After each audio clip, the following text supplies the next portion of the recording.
ক'ত গ'ল এতিয়া গোৱালপাৰা পুলিচ বৰপেটা পুলিচ ক'ত গ'ল যে তেওঁলোকক ৰাস্তাত পেলাই থৈ যাবলগীয়া হৈছে তেওঁলোকে কুকুৰ বেকৰি গৰু ছাগলী নেকি যে আপোনালোকে য'তে ত'তে যি ধৰণে ব্যৱহাৰ কৰিব এটা এটা হিচাপ অসম চৰকাৰ বৰ্ডাৰ পুলিচ আৰু বৰপেটা পুলিচে দিব লাগিব মানৱতাবিহীন এখন চৰকাৰ হৃদয়বিহীন এখন চৰকাৰ এখন নিষ্ঠুৰ চৰকাৰ স্বৈৰতন্ত্ৰ চৰকাৰ এই মুহূৰ্তত মই গুৱাহাটীৰ পৰা পোনে পোনে বঙাইগাঁও হৈ বৰবলাত উপস্থিত হৈছোঁ অসমত সংখ্যালঘু জনগণৰ ওপৰত যি নিৰ্মম অত্যাচাৰ কিদৰে স্বদেশী মানুহক ভাৰতীয় মানুহক বিদেশী বনাই অত্যাচাৰ কৰা হৈছে কিধৰণে অসমৰ হিমন্ত বিশ্ব শৰ্মা ডাঙৰীয়াৰ চৰকাৰখনে বৰ্ডাৰ পুলিচ কৰ্ণাৰ্ছ ট্ৰিবিউনালে কিমান নিষ্ঠুৰ হ'ব পাৰে কিমান অমানৱীয় হ'ব পাৰিলে মানুহৰ ওপৰত এনেকুৱা অত্যাচাৰ কৰিব পাৰে এই কথাটো মই প্ৰমাণ কৰিব বিচাৰিছোঁ এতিয়া নিশা প্ৰায় 2 বাজিছে আমি এই মুহূৰ্তত বৰবলাত আহি উপস্থিত হৈছোঁ 3 বাজিছে এই মুহূৰ্তত আমি বৰবলাত উপস্থিত হৈছোঁ 2জন মহিলাক উদ্ধাৰ কৰিবৰ কাৰণে সেই 2জন মহিলা কোনো নহয় হাজেৰা খাতুন আৰু সোনা বানু এজনৰ আমি জনামতে এজনৰ সুপ্ৰিম কোৰ্টত কেছ চলি আছে আন এজনৰ গুৱাহাটী হাইকোৰ্টত কেছ চলি আছে সেইটো বাৰু পিছৰ বিষয় তেওঁলোকক বৰপেটা আৰক্ষীয়ে উঠাই লৈ যোৱা হ'ল তেওঁলোকক বৰপেটা আৰক্ষীয়ে উঠাই লৈ গৈ তেওঁলোকক গোৱালপাৰালৈকে লৈ আহিলে তাৰপিছত তেওঁলোকক বিতৰণ কৰা হ'ল বাংলাদেশলৈ আৰু এটা অমানৱীয় দৃশ্য এজন সম্পূৰ্ণভাৱে আমি দেখিছোঁ যে মানসিকভাৱে তেওঁ অসুস্থ নহয় হাজেৰা খাতুন মানসিকভাৱে অসুস্থ ব্যক্তি আৰু এইজন বৃদ্ধা সোনা বানু তেওঁ শাৰীৰিকভাৱে বহুত অসুস্থ আৰু তেনে মুহূৰ্তত এই মানুহ দুজনক বাংলাদেশ আমি বাৰে বাৰে দাবী কৰিছিলোঁ যে বৰপেটাৰ পৰা যিমান সংখ্যক মানুহ উঠাইছে সমগ্ৰ অসমৰ পৰা যিমান সংখ্যক মানুহ উঠাইছে সকলোৰে তথ্য পাতি আছে হয়তো কিবা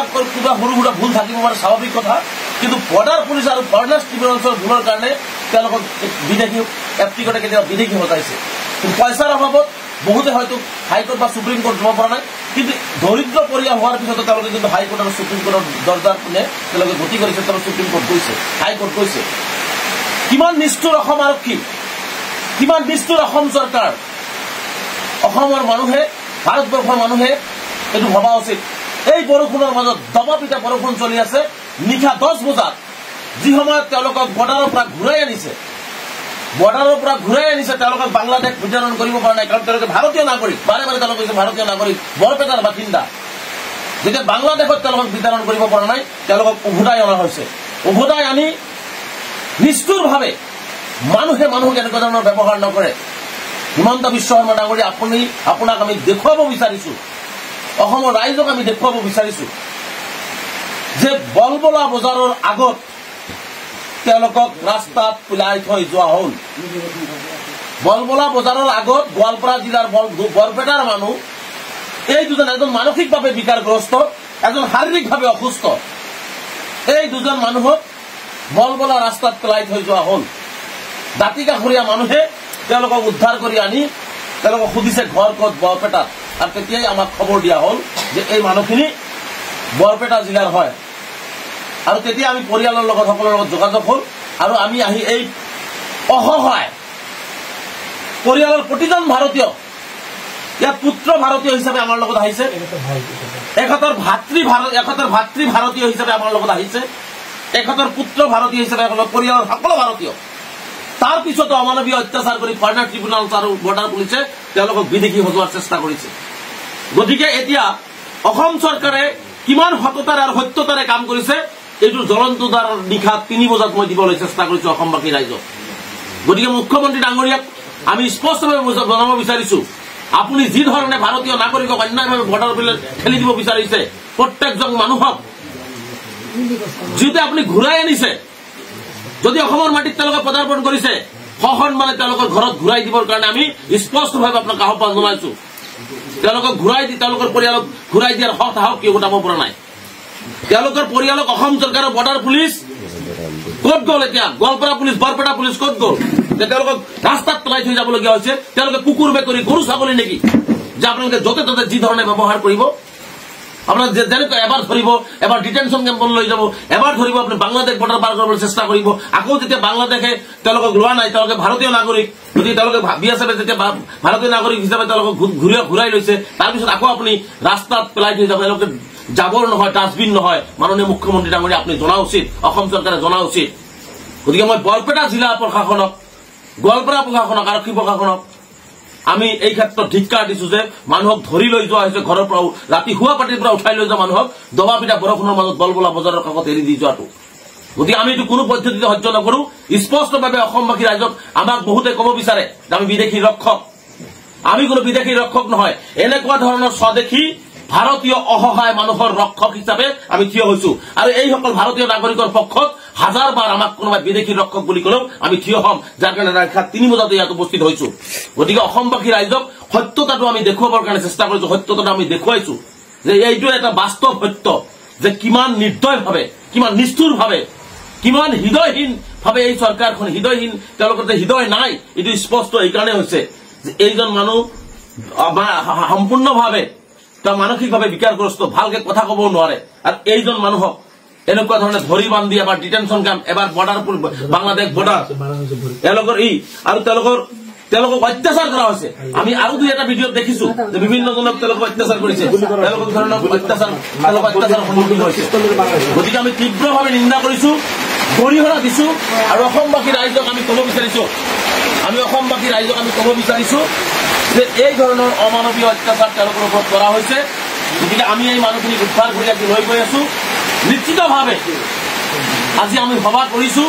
এইসকল অসহায় মানুহক যে অন্যায় কৰা হ'ল তাৰ কাৰণে যিমান দূৰ আইনীভাৱে যাব লাগে সেইখিনি যাবৰ কাৰণে আমি প্ৰস্তুত হৈছো, যে এইসকল অসহায় মানুহৰ কাষত আমি থিয় হৈছো। আৰু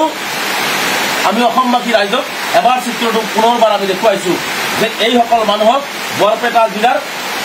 কয়াকুজি, বালাবিটা আৰু কয়াকুজি, বুঢ়ীখামাৰ পৰা তেওঁলোকক ৰাতি বৰপেটা পুলিচে ধৰি লৈ গৈছিলে। বৰপেটা পুলিচে ধৰি লৈ গৈ তেওঁলোকক বৰ্ডাৰ পাৰ কৰাই দিছিলে। আকৌ বৰ্ডাৰৰ পৰা তেওঁলোকক ঘূৰাই লৈছে। তেওঁলোকক ঘূৰাই আনি,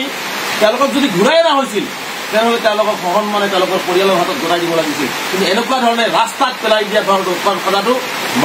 মানৱতাৰ কেতিয়াও হ'ব নোৱাৰে। কিন্তু মানৱীয়ভাৱে তেওঁলোকৰ যে মানৱতা নাই, যাৰ কাৰণে তেওঁলোকে এনেকুৱা ধৰণে ৰাস্তাত যাৰ মানে মৰি যাওক এনেকুৱা পৰিৱেশ সৃষ্টি কৰিছিলে। গতিকে মই মানৱীয় দৃষ্টিকোণৰ পৰা অসমবাসী ৰাইজক সঁচাটো এবাৰ এইকাৰণে দেখুৱালো যে চাওক, মানুহক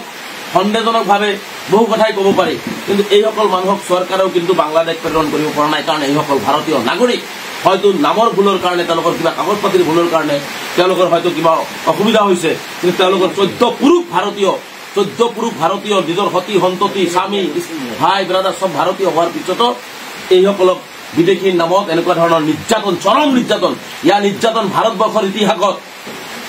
কোনো চৰকাৰে, কোনো মানুহে, কোনো প্ৰশাসনে এনেকুৱা ধৰণৰ নিৰ্যাতন নচলায়। গতিকে মই কৈছো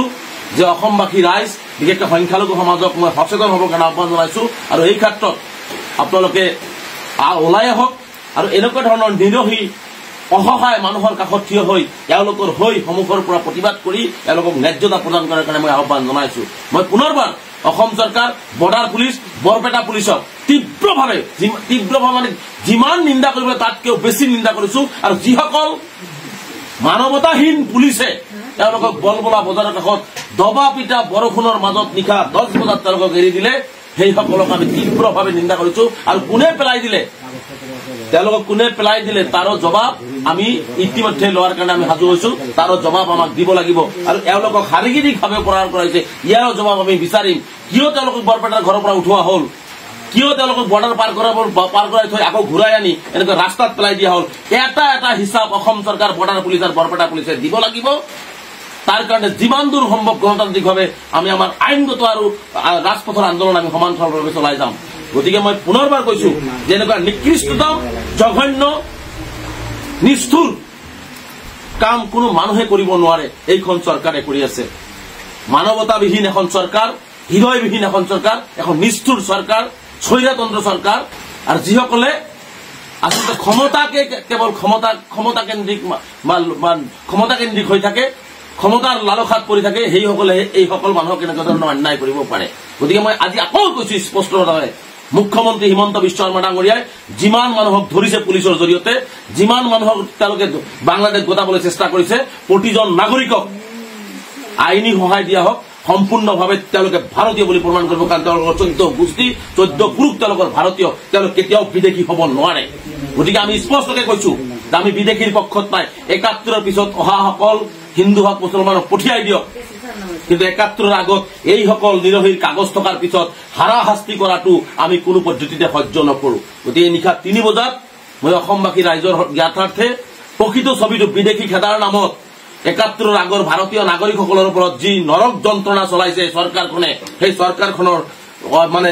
কাম কাজবিলাক দাঙি ধৰিবৰ কাৰণে ভিডিঅ'টো মই কৰিছো। অসমবাসী ৰাইজে এবাৰ এই ভিডিঅ'টো চাব